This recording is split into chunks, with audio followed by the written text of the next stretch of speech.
So, take this wine, drink with me, let's delay our misery.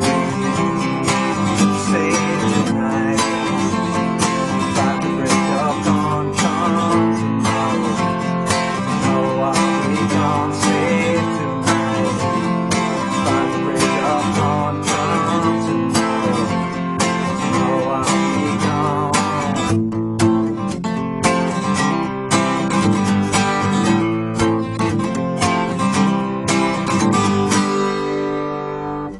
Hey, how you doing? Justin here. Today we are checking out Save Tonight by the great Eagle Eye Cherry. This one's a really cool one for beginners. It's only got 4 chords all of the way through. So the 4 chords are A minor, F major 7th,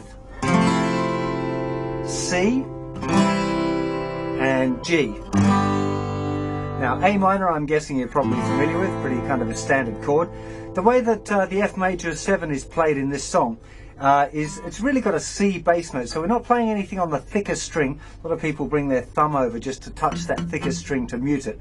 And then we're using the 3rd finger on the 3rd fret of the 5th string, little finger underneath that on the 3rd fret of the 4th string, 2nd finger 2nd fret 3rd string, 1st finger 1st fret 2nd string, and an open thinnest E string. Okay, that's the way that you'd play it for this song. You might normally want to have a bass note, and there are other ways of playing it, but this is the one that sounds really good for this particular tune. Then we go to a C chord, which again I'm hoping you're kind of familiar with, and the last chord is a G chord, but really you want to be playing this one using the 2-finger G. That will be the 3rd finger on the 3rd fret of the thicker string. That finger lies over just a little bit to mute the 5th string. Then we got 3 open strings, a little finger on the 3rd fret of the thinnest string. And the reason that we use that fingering is just because it's loads easier to get to all of our other chords.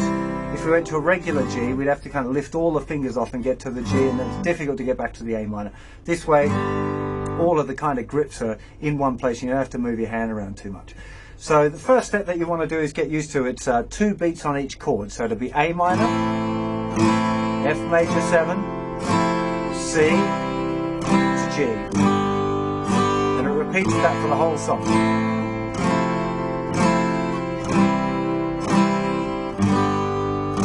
Now before you get into doing anything more complicated with the strumming, I really recommend that you get that down just really with the straight chords and make sure you can change the chords fast enough. Because what you don't want to be doing is doing a complex strumming pattern and then stopping and starting all the time. That would sound really not very good.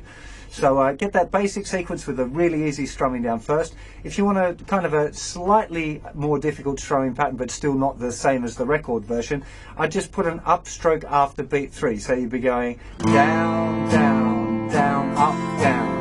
1, 2, 3 and 4. 1, 2, 3 and 4. 1, 2, 3 and 4. Okay, that one will sound okay.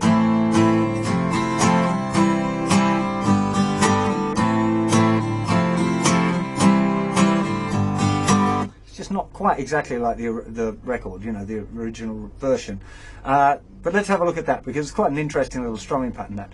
So the first step, if you want to start doing it properly, is to use all down strums on the 8th notes. So that would be 1 and 2 and 3 and 4 and 1 and 2 and 3 and 4 and down, down, down, down, down, down, down, down, down, down, down, down, down, down, down.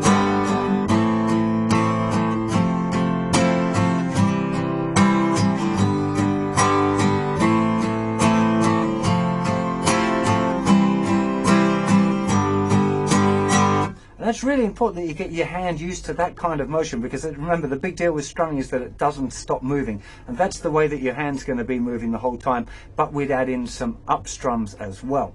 So the actual pattern, well, let's just do it on the A minor chord, would be down, down, down, down, up, down, up, down, down, down, down, down, down, down, up, down, up, down, down, down. 1 and 2 and a 3 and 4 and a 1 and 2 and a 3 and 4 and again, these kind of patterns are generally easiest to learn even without a chord, just staying on one chord, or just doing, you know, muting all the strings and going 1 and 2 and a 3 and 4 and a down, down, down, down, up, down,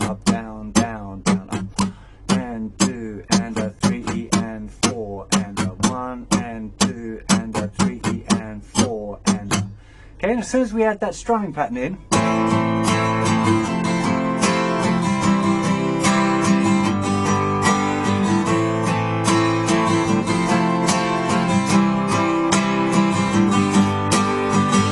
one other little thing that's going on as well, which is where the chord changes.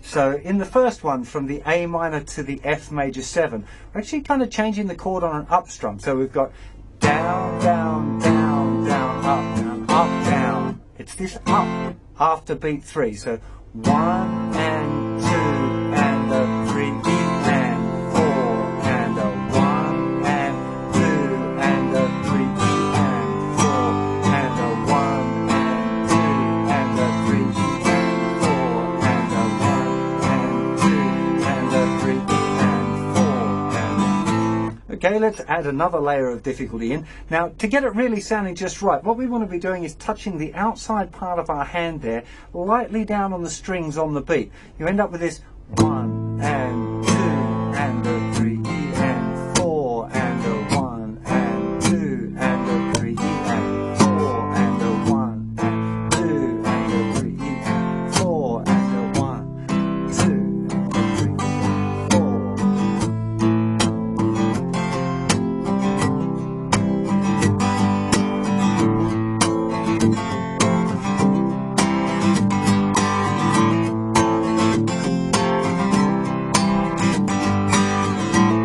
Okay, and now the last little trick for you, which is back with the fretting hand.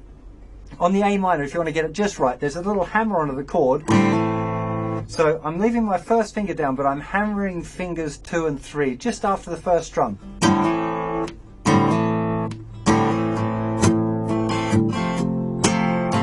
And on the C, I do a hammer on with my second finger again after the beat.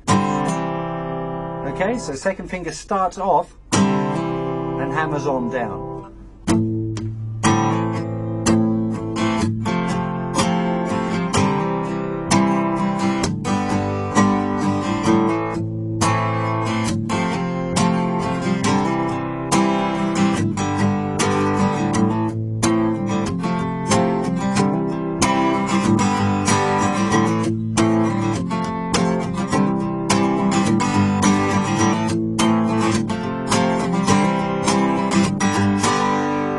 So you can see there, the best way with these kind of chord progressions is to learn them bit by bit and kind of gradually make them more and more complicated until they get like the record. However, it is going to take a little bit of practice, particularly the muting part, learning to get that hand to mute at the right time and the right amount. Because if you leave it on too much,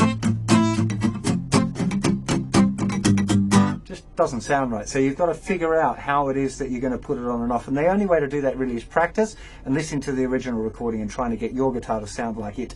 The one other thing I'll mention for this song that's quite important is because it's the same chord sequence all of the way through the verses and the choruses, you want something to differentiate them. So generally what I'd recommend is that you do a little bit more of the muting and play a little quieter for the verses and open it up a little bit for the choruses. It just stops it getting boring for the listener. So I hope you enjoy playing this tune. I see you for plenty more lessons very soon. You take care of yourselves. Bye-bye.